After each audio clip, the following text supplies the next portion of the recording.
कि सभी पिता तुल्य बुजुर्ग नौजवान साथी मातृशक्ति। आज आप लोग बहुत देर से बैठे हैं और कोई यहाँ पे भाषण का हमने प्रोग्राम सोचा नहीं था। हमने तो सोचा था कि भाई गांव वाइज, और अभी जैसे ही मेरी बात समाप्त होगी उसके बाद पहले दो दो गांव को लेंगे, कोई बड़ा गांव है तो एक, और बूथ वाइज, ताकि उसमें बैठ के अलग से सबसे मुलाकात हो जाए। दो दो गांव में 15-15 मिनट बाद फिर जो नेक्स्ट अपना जो गांव है, ये इस क्रम में हम आगे लेंगे। मैं दो तीन बातें आप सबसे मैं कहना चाहता हूं, ज्यादा लंबी बात, आप सब एक हर बात समझते हो, मुझे कुछ बात आपको बताने की जरूरत नहीं। ये जो लोकसभा चुनाव जिसका बिगुल बज चुका है, ये आपके हमारे लिए बड़ी अग्नि परीक्षा है। इस चुनाव में जो फैसला आएगा वो हरियाणा की राजनीति को दिशा देने का काम करेगा। हरियाणा में निश्चित तौर से आज पूरे प्रदेश में बदलाव का माहौल है, बदलाव का वातावरण है। जहां भी आप भी जा रहे हो, जहां हम भी जा रहे हैं, पूरे प्रदेश के अंदर आज कांग्रेस पार्टी की हुड्डा साहब के नेतृत्व में, चौधरी उदय भान जी की अध्यक्षता में कांग्रेस पार्टी की तरफ पूरे हरियाणा प्रदेश के हर वर्ग का, पूरे प्रदेश का आज रुख है। आपकी लोग सरकार बनाना चाहते हैं। पिछली बार भी पिछला जो चुनाव था, पिछला जो लोकसभा चुनाव था, वो आपको जो नतीजा आया उसका प्रभाव पड़ा आपको लोग विधानसभा चुनाव में। अगर वो आपके पक्ष का नतीजा होता तो पिछली बार भी आपकी सरकार, आप अंदाजा लगा सकते हो कि ये जो सरकार बनी है, खट्टर सरकार हरियाणा में, खट्टर दुष्यंत सरकार दोबारा से, ये सरकार लोगों के विश्वास से नहीं बनी। 2019 में दोबारा सरकार जब बनी है, लोगों से विश्वासघात करके सरकार बनी हुई है। लोग इस सरकार को दोबारा नहीं चाहते थे। और इसका सबसे बड़ा प्रमाण क्या है? इसका सबसे बड़ा प्रमाण यह है कि जब 2019 में लोकसभा चुनाव में बड़े बहुमत से बीजेपी जीती, पूरे देश में जीती, हरियाणा में 10 सीट आ गई, और खास तौर पे रोहतक की सीट जब आई इनकी, तो उसके बाद इनका मनोबल बहुत ऊपर चला गया और हमारा मनोबल थोड़ा नीचे चला गया। सही बात कह रहा हूं ना? और तब इनने नारा दे दिया 75 पार। लोग नहीं थे इनके साथ। इनकी प्रदेश की सरकार से लोग पिछली बार भी दुखी थे। 75 पार के नारे की लोगों ने हवा निकाली। 40 पे बीजेपी रुक गई। सरकार और पार्टी दो चीज होती हैं। अगर लोग सरकार के कार्यकाल से खुश होते तो सरकार के मंत्री जरूर जीतते। जब 2009 में हुड्डा साहब के नेतृत्व में कांग्रेस पार्टी की सरकार रिपीट हुई थी, तो 2 को छोड़ के हमारे सारे मंत्री बड़े बहुमत से साथ दोबारा जीते, क्योंकि लोगों को उम्मीद थी कि ये और काम सरकार अच्छा करेगी। और यहां पे खट्टर सरकार में 14 मंत्री थे। 14 मंत्री में से केवल 2 मंत्री वापस विधानसभा में पहुंचे। 12 मंत्री विधानसभा वापस नहीं पहुंचे। लोग इतने दुखी थे इनके अहंकार से, इनके भ्रष्टाचार से, इनकी नाकामी से। इन्होंने प्रदेश में कोई काम किया नहीं था। 14 में से 12 मंत्री वापस नहीं पहुंचे थे। रोहतक के जो इनके मंत्री थे, वहां से आपने भारत भूषण बत्रा जी को विधानसभा में भेजा। बादली में एक मंत्री थे, वहां से कुलदीप वत्स गए। सोनीपत में इनकी एक जो हमारी बहन मंत्री थी, वहां से सुरेंद्र पवार जीत के गए। इसराना से जो इनके एक मंत्री थे, ट्रांसपोर्ट मंत्री, वहां से बलबीर वाल्मीकि जी जीते।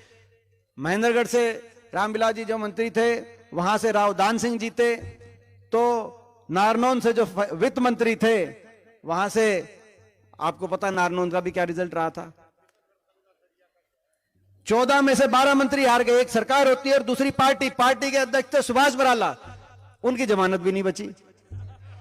लोग अगर 75 पार दोबारा बीजेपी के चाहते हरियाणा में, 40 पे सुई रुक गई, सरकार भी हार गई, पार्टी भी हार गई, और कांग्रेस और बीजेपी में 3900 वोटों का फर्क था। 3900 वोटों का 2019। अगर 3900 वोट कांग्रेस पार्टी की हमारी ज्यादा आती प्रदेश में, 3900 वोट तो गांव की होती हैं, तो कांग्रेस की 36 सीट आती और बीजेपी के 35 सीट ज्यादा हमारी आती।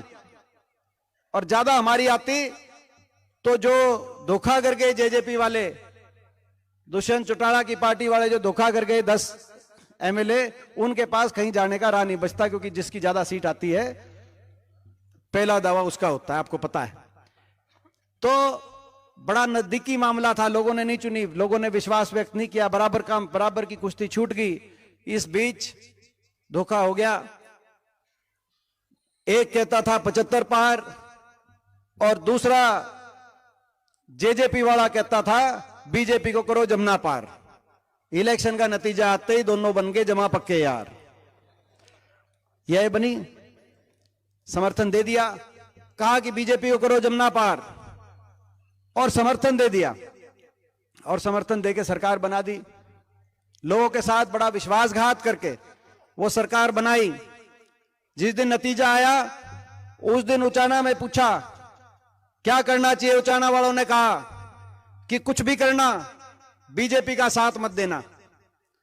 जींद आगे प्रेस कॉन्फ्रेंस करी जेजेपी ने, दुष्यंत चौटाला ने, कि जो 5100 बुढ़ापा पेंशन देगा हमारी हम पार्टी, उसको समर्थन, जींद तक ही बदल गए थे, उचाना से जींद तक 5100 पेंशन को देंगे। उधर दिल्ली में हमने प्रेस कॉन्फ्रेंस करी, 31 विधायक लेकर हुड्डा साहब ने हमने प्रेस कॉन्फ्रेंस करी कि हमारे मैनिफेस्टो में 5100 पेंशन, आप आ जाओ, आपको बीजेपी के खिलाफ वोट मिली है, आप हमारा साथ दो, हरियाणा में सरकार बनेगी। अगले दिन से 5100 बुढ़ापा पेंशन होगी। आज 5 साल हो गए, वो 5100 पेंशन किसी की नहीं आई, धोखा दिया। जींद से जब गाड़ी चली दिल्ली बॉर्डर तक, रोहतक, बहादुरगढ़, टिकरी तक, तो गाड़ी ठीक रास्ते पे जा रही थी। दिल्ली में बढ़ते ही जेजेपी वालों की गाड़ी दिल्ली की टेढ़ी मेढ़ी सड़कों पे रोलती पोलती और बीजेपी के बाढ़ने के आगे आ गई। समर्थन पत्र दे दिया, लोगों के साथ विश्वासघात। और मैं इसीलिए इसी आधार पे बार बार इनको चुनौती देता हूं। सरकार तो बदलेगी, सरकार तो हरियाणा के अंदर परिवर्तन होगा ही। लोगों के पिछली बार भी मन में था, इन 5 साल में तो और आपने हरियाणा को आज पीछे लेके जाने का काम किया। कोई बड़ी परियोजना हरियाणा में नहीं आई। बेरोजगारी में हरियाणा नंबर 1, नशे में नंबर 1, बच्चे पलायन कर रहे हैं, किसानों पे अत्याचार में नंबर 1, 750 किसानों की जान चली थी। महिलाओं पे अत्याचार में हरियाणा, हमारी बेटियों को दिल्ली की सड़कों पे आपने घसीटने का काम किया। गरीब आदमी पे अत्याचार में हरियाणा नंबर 1।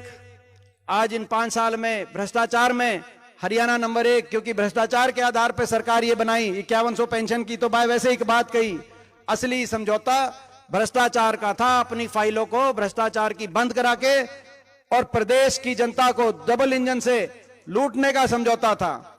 कौन सा महकमा किसके पास जाएगा, एक्साइज से कौन, एक्साइज का महकमा किसके पास जाएगा, शराब का महकमा किसके पास जाएगा, माइनिंग का महकमा किसके पास जाएगा, और सारी लिस्ट जो है, हो सकता है हम एक आधा महकमे की कोई लिस्ट हमारी कमी रह जाए, कौन किस महकमे से कितना लूट रहा है, वो दादा गौतम इन्हीं के विधायक हैं, वो बता देंगे। कि अगले दिन बयान आ गया था महकमे बढ़ते ही कि खोपर, बोला भाई खोपर बढ़ गया और खोपर एक लाए जीवन लग रहा है। ये जीवन की जीवने पे सरकार बनी। 5100 बुढ़ापा, इतने बड़े स्तर पे भ्रष्टाचार, और हरियाणा विकास के मामले में इतना पीछे धकेल दिया आपने। देश में जो विकास में नंबर 1 होता था राज्य, आज बेरोजगारी में देश में नंबर 1 पहुंचा दिया, महंगाई में देश में नंबर 1 पहुंचा दिया। ये स्थिति हरियाणा की बनी। मगर मैं इसीलिए एक साथ साथ सरकार तो ये जाएगी, आपकी सरकार आएगी, मैं विश्वास दिलाता हूं, लेकिन मैं इनको भी चुनौती देता हूं जिन्होंने विश्वासघात किया था। 90 सीट हैं, 1 सीट से जेजेपी की हरियाणा में जमानत नहीं बचेगी। आज चुनौती के साथ मैं कहना चाहता हूं पूरे हरियाणा की।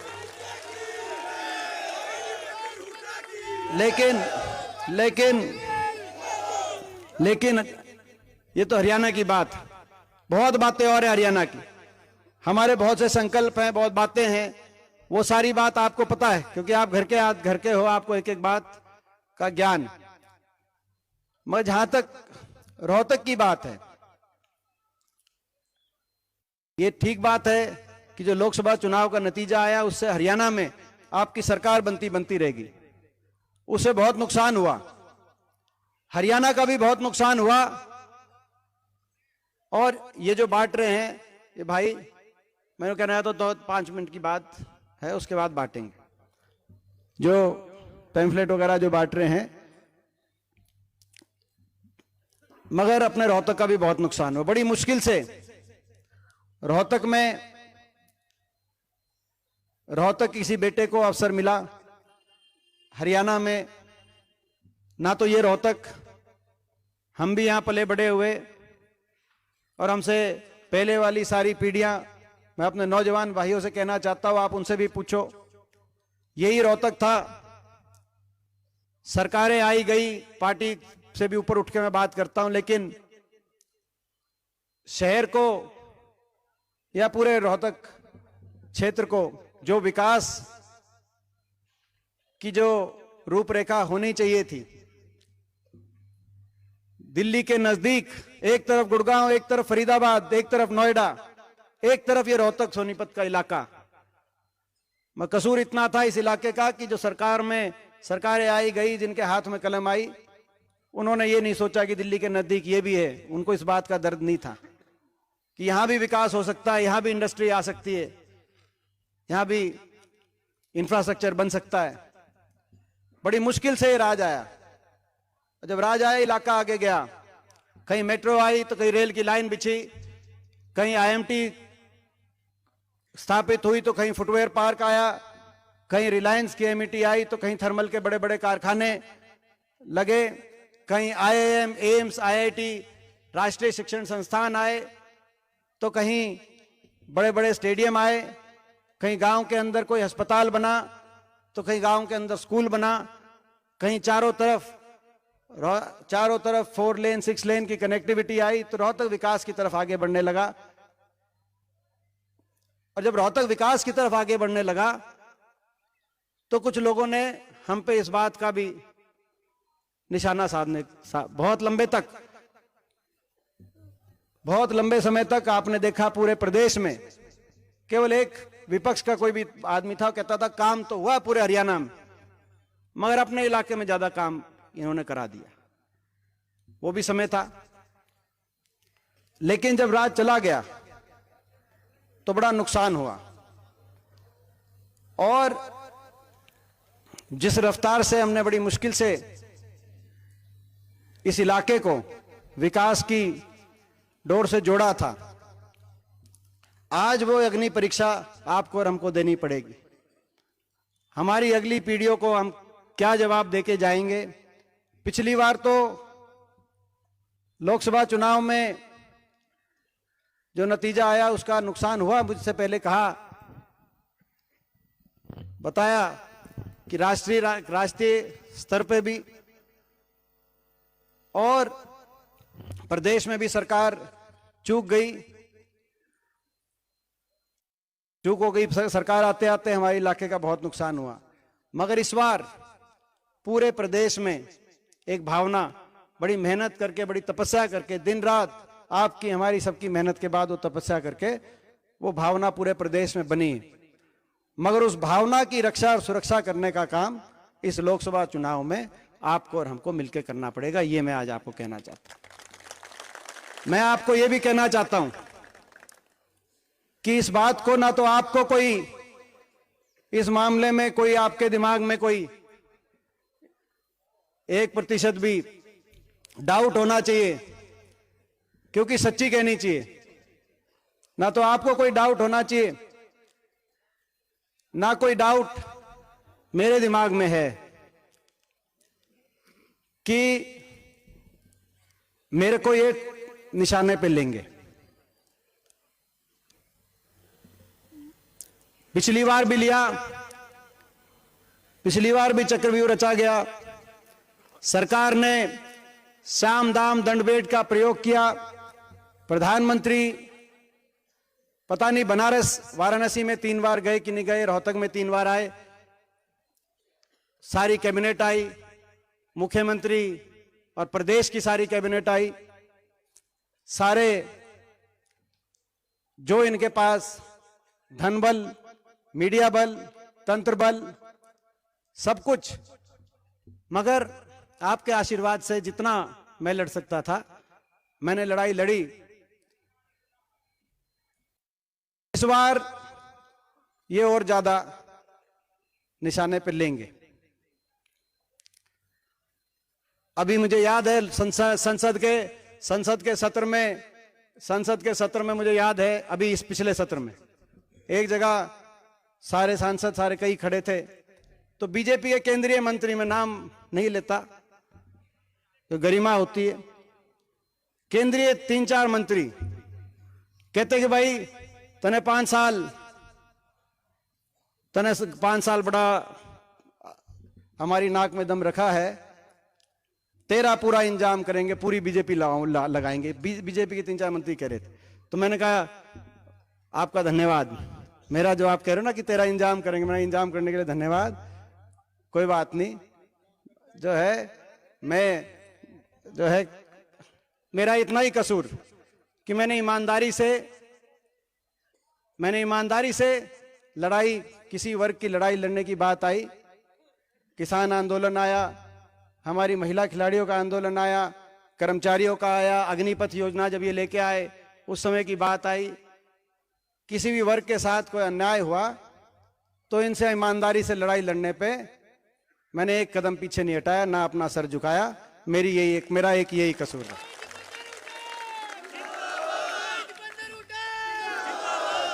मेरा और कोई, मेरा व्यक्तिगत तो मेरे अपने, आपको पता है मेरे स्वभाव का, व्यक्तिगत तो मेरी किसी से कभी कोई उलझन हो ही नहीं सकती।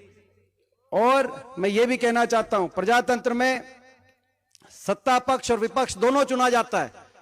इतना भी मैं कहना चाहता हूं कि अगर पिछली बार सरकार इन्हीं की बनती, 5 साल से जो सांसद है भाजपा के, मैं उनसे कहना, उनका यहां से आपने मौका दिया, अगर इनकी सरकार भी बनती चाहे, मगर यहां से मुझे आशीर्वाद मिलता और मैं विपक्ष के सांसद के रूप में ही वहीं अगर पहुंचता, तो अपने व्यक्तिगत जो मेरा व्यवहार है, जो देश की राजनीति में आपके आशीर्वाद से जो स्थान बना है और जो पहचान बनी है, उसके आधार पर मैं इनकी सरकार में भी अपने रोहतक लोकसभा क्षेत्र के लिए कई गुना काम करवा पाता। ये मैं आपको विश्वास है। पिछली बार भी मैं कहना, आपने देखा 14 से 19 तक इनकी सरकार थी, लेकिन ये 334 बी नेशनल हाईवे जो 2013 में नोटिफिकेशन हो गई थी, लेकिन मुख्यमंत्री मनोहर लाल खट्टर जी ने चिट्ठी लिख दी थी कि इस नेशनल हाईवे की कोई जरूरत नहीं, सोनीपत, खरखोदा, सापला, झज्जर।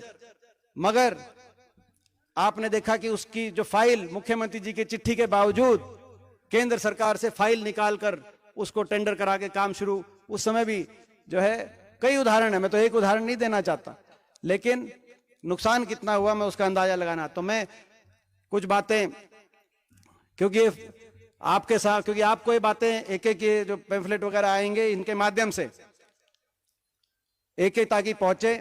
जब आपने मुझे मौका दिया लोकसभा क्षेत्र का, तो अपने रोहतक लोकसभा क्षेत्र में भारत सरकार के राष्ट्रीय स्तर के 5 संस्थाएं आए, IIT, IIM, एम्स 2 बाड़सा।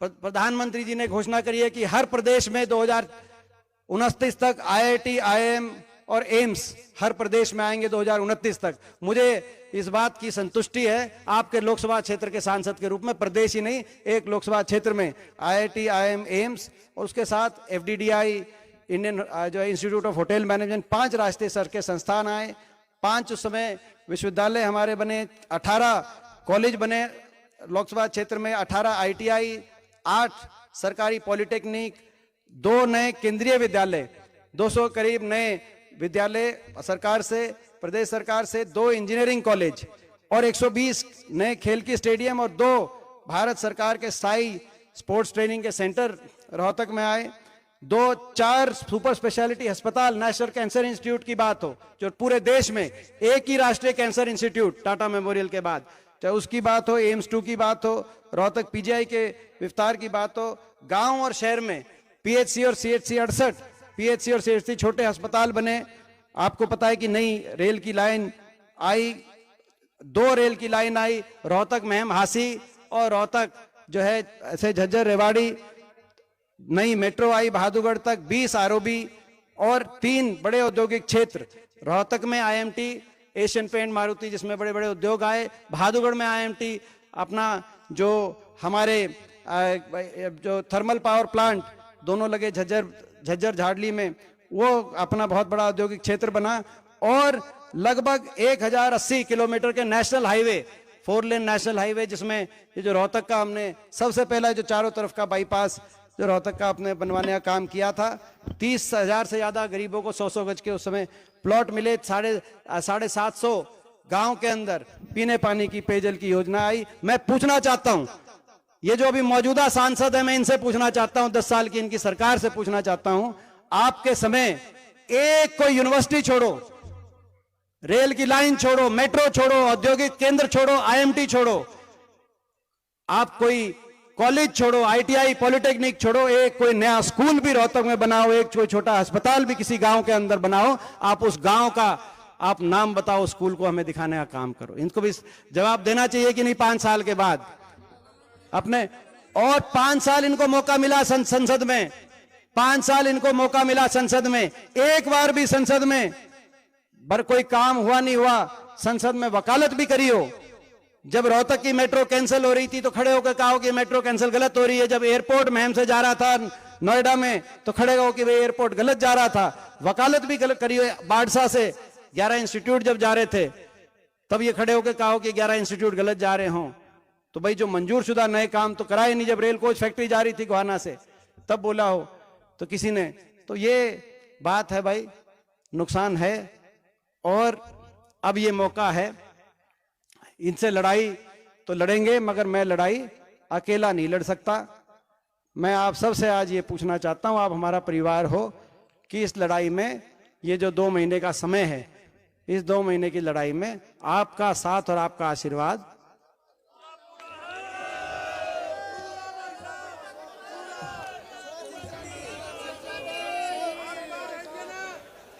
मुझे याद है।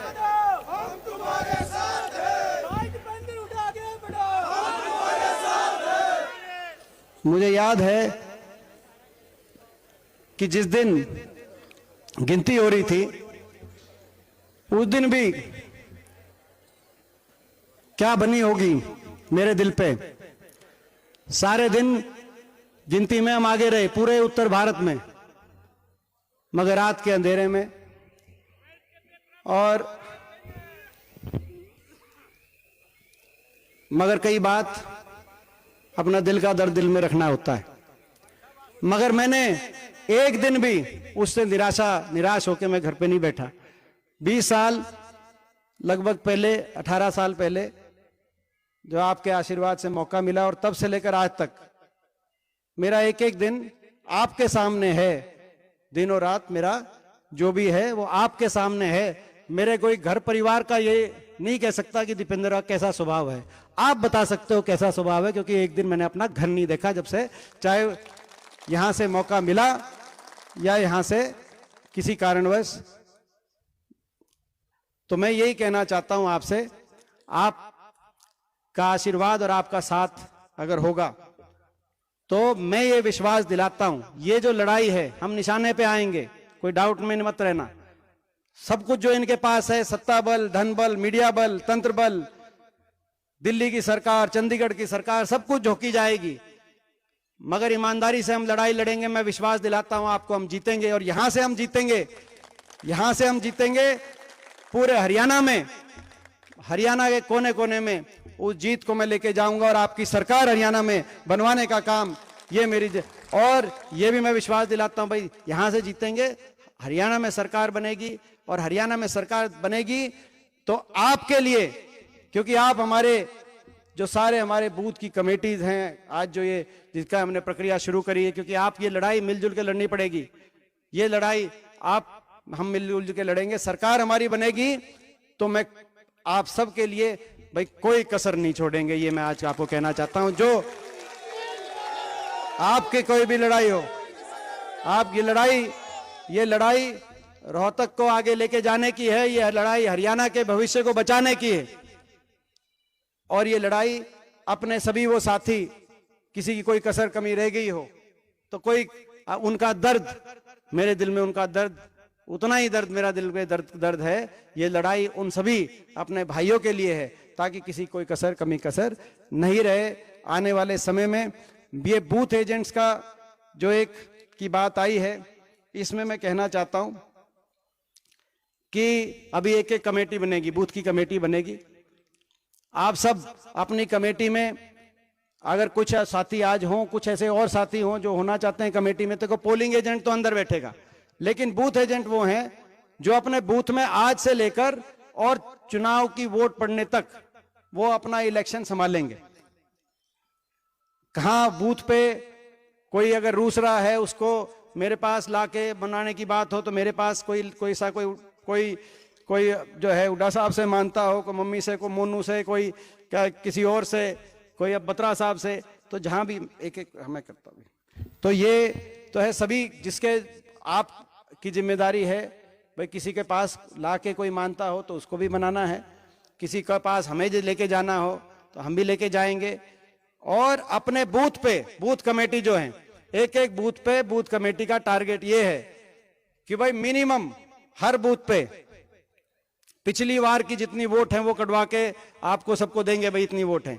पिछली बार की वोट से 100 वोट हर बूथ पे बढ़ा के इस बार आपको अपने अपने बूथ पे, और जोन सी कमेटी ज्यादा बढ़ाएगी, जोन सी कमेटी ज्यादा बढ़ाएगी। जितनी ज्यादा बढ़ाएगी, लोकसभा इलेक्शन के बाद एक मीटिंग फिर करेंगे, यही लोकसभा इलेक्शन के बाद एक मीटिंग फिर करेंगे विधानसभा की तैयारी में। तो भाई जितनी जो है अपनी वोट जो पता है, जो कमेटी जो बढ़ाएगी, एक एक कमेटी का यहां पर कि भाई इस कमेटी ने इतनी बढ़ाई, ये ठीक है कि नहीं ठीक है, मैं आप सबसे पूछना चाहता हूं। ये प्रस्ताव आप ये बताओ। और उसमें जितने आप पहला अपना परिवार फिर अपना बूथ, सबकी जिम्मेदारी है, एक साथ सारी जगह नहीं जाना। पहला अपना परिवार, पहला अपना बूथ, और 36 बिरादरी के बांटने के आगे जाए कि ये हमारे सबके भविष्य के लिए, रोहतक के, हरियाणा के भविष्य के लिए मौका है। इस मौके को चूकना नहीं है। इस भावना से आप और हम चलेंगे। एक आदमी के पास मैं जाऊंगा तो 10 आदमी के पास आपने जाना है। और मैं ये भी कहना चाहता हूं कि कई जगह मैं समझता हूं, बहुत जगह जरूरी सुख और दुख की, कई बार जहां पहुंचना चाहिए वहां नहीं भी पहुंच पा रहे, क्योंकि लड़ाई लड़ रहे हैं।